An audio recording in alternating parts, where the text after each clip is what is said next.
आरो लोगोसे दिनैनि बे जौस्राङाव आंनो लोगोआव गाखोफानाय बाहागो लाफानाय कमिटिनि सोद्रोमा नोंथांमोन आगोलावनो आंनि आखाइ फारिखौ खबजबनानै नोंथांमोनखौ खुलुमहरनानै फंनैसो बिबुंथि लाखिनो होननानै बेवहाय आं गसंनाय जाबाय। हे मानबिदा रायजो राजाफोर, सोरां मन्जु थियेटारा दिनै बोसोरसे बोसोरनि बाथ्रा नङा, दिनै 50 बोसोरनि बाथ्रा। आरो बे 50 बोसोरनि आगोलाव आं 5 बोसोर आं दिनै लांदां पार्टि खालामदों। बे लांदां पार्टि आरो दिनै 50 बोसोर गासैनो 55 बोसोराव गोलैबाय। बे 55 बोसोराव आं बर' समाजनिफ्राय मा मोनदों मा मोनाखै आरो बे सोरां मन्जु थियेटारा जे 55 बोसोरनि गेजेराव बेसेबां दावगायाखै आं बेखौ मिथिया। बेखौ मिथिगौ दुलाराय बर' सुबुं समाजफोरा। नाथाय आं बेखौल' मिथिगौ जे बोसोरै 50 जन 60 जन बेकार हिनजावसा हौवासाफोरखौ बोसोरै आं थांना थानायनि मोनसे लामा होनो हादों। आरो नैथियाव जा बर' माहारिनि गेजेराव दि थियेटार महरै मोनसे हारिमु दं, बेखौ आं दिनै दिन्थिबोनो हादों। बर' समाजनि गेजेराव नङा, समाज गुबुन हारिनि गेजेराव दिन्थिबोनो हादों जे बर'बो थियेटार महरै मोनसे हारिमु दङ। आरो थामथियाव बे सोरां मन्जु थियेटारखौ दाब जायगायाव गुबुन कमिटिफोरा लिंना लाना थांनानै 1 लाख 2 लाख पर्यन्त इनकाम खालामदों अनुष्ठाननि मुङाव स्ट्रं कमिटिफोरा।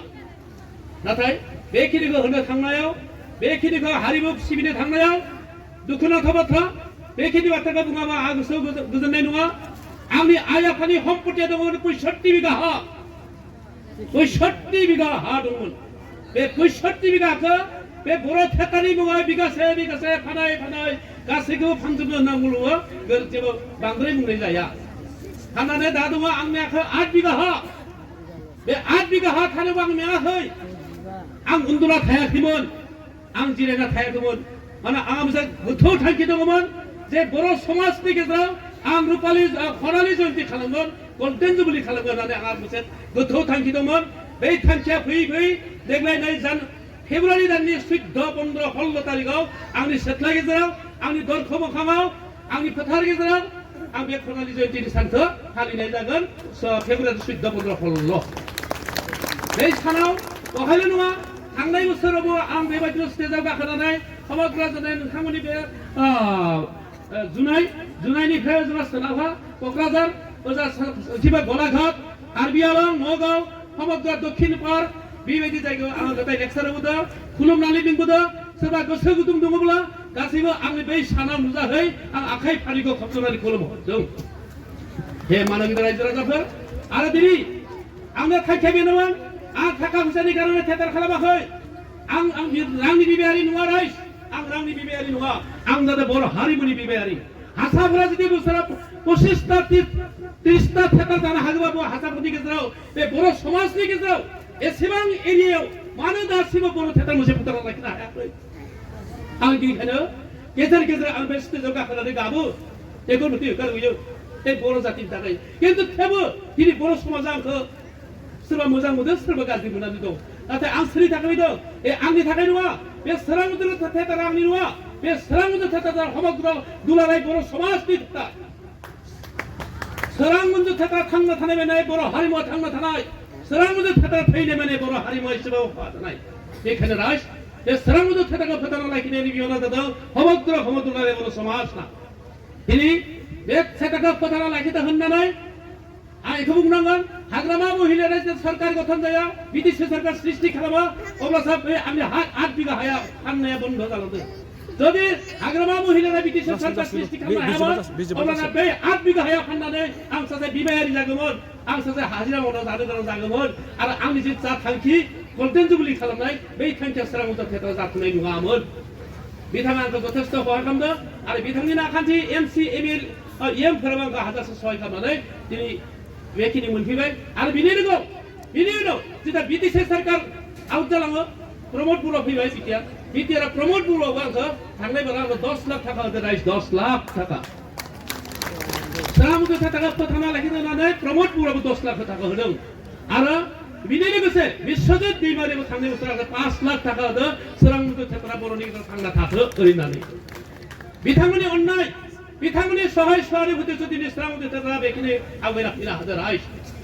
हे मानबिदा रायजो राजाफोर, बुंना बांद्राय बुंद्रायबाय आं बुंलिया आरो नोंथांमोना आंनि लेक्सारफोर खोनासंनो हायाखै थियेटारबो नायनो होनना फैदो लोगोसे आं बेखौ बुंनो थाङा आंनि लोगोआव दिनै जा हिनजावसानि पलिसिखौ बुंलांनि बे हिनजावसाया दिनै बिथांनि बिनि मुङा जादों मा जौतिमा बसुमतारी बिथाङा एलबामाव गोबां माबायावनो एलबाम खालामदों एलबामाव जायगा लादोंमोन बे एलबामनिफ्राय बे हिनजावसाखौ आङो एलबामाव मोजां नुनानै बे हिनजावसाखौ आं लाना फैदों आंनि सोरां मन्दिर थियेटाराव बे सोरां मन्दिर थियेटारा दिनै बोसोरथाम जाबाय बोसोरसे बोसोरनै दिनै देग्लाय बोसोरथामाव गोलैबाय बे बोसोरथामाव बर' सुबुं समाजनिफ्राय फिल्म एक्टरनि अनगायैबो बिथाङा मोजां अभिनय खालामदों रायजो राजाफोरखौ साबायखर मोनबोदों बिथांमोना बुंदों जे बे हिनजावसाखौ नों एगारनाङा बे हिनजावसानि थाखाय नोंहा जथेस्थ उन्नति दं बेफोर गथ'खौ नों लाखिदों बेबायदि बुंनायनि कारणे देग्लाय बे फैगौ बोसोरावबो बे गथ'जों आंहा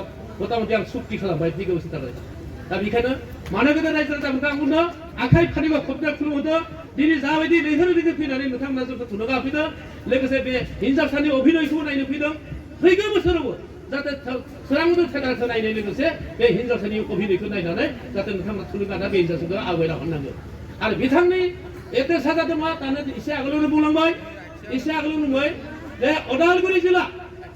अदालगुरि जिल्लानि खैराबारि टाउन खैराबारि स्टेशन बिनि खोलाहा गामिखौ मा होनदोंलै आमराखना होननानै बुङो बे गामिया दा बाराखौ बुंलिया बे हिनजावसानि सिनायथिखौ आं बेखौनो होबाय बेखौ आं आहाय बोसोर लाखिबावदों दा गोदान बोसोराव गथ'खौ लाखिबावदोंसो आं बेखौ रायजोफोरा नुदों आदा नों बे गथ'खौ एगारनाङा फिल्म एक्टर लाखिनो थायो आं फिल्म एक्ट्रेस लाखिदोंमोन 2-3 बोसोर हामफुलिखौ रायजोफोरा मिथिगौ हामफुलिखौ लाखिदोंमोन आं बिखा फोदांनानै बुंगोन बिसोरनि सिगाङाव बुङो हामफुलिखौ आंनो लाखिदोंमोन आंनिफ्राय थाङोसो हामफुलिया थाथारखौ नुदों आरो दिनै निरिबिलि होननाय हिनजावसा लाखिदोंमोन निरिबिलिखौ रिकिखौ लाखिदोंमोन फिल्म एक्ट्रेस 3rd क्लास आंनि सिगाङाव सेलेक्ट खालामफैदों 3rd क्लास जानाय लोंनाय थानायनि इमान सुबिदा होयो मानसिफोरा बुङो फिल्म एक्टर लाखिनो हायो नाथाय माबायदि जाला जन्थ्रना मोना आंसो मिथिगौ न' मोजां नांगोन ओंखाम लांना होनांगोन ओंखाम लांना होयाबा इउन देरि जाबा नायजायो बे हिनजावसाया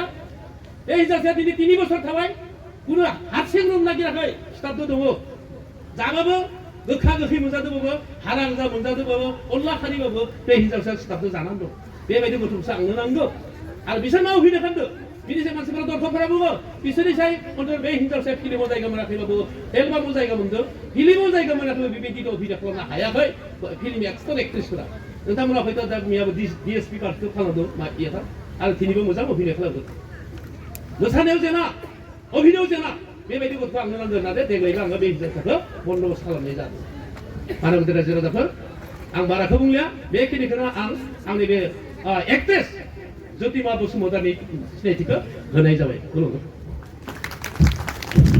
गोजोन रायजो राजाफोर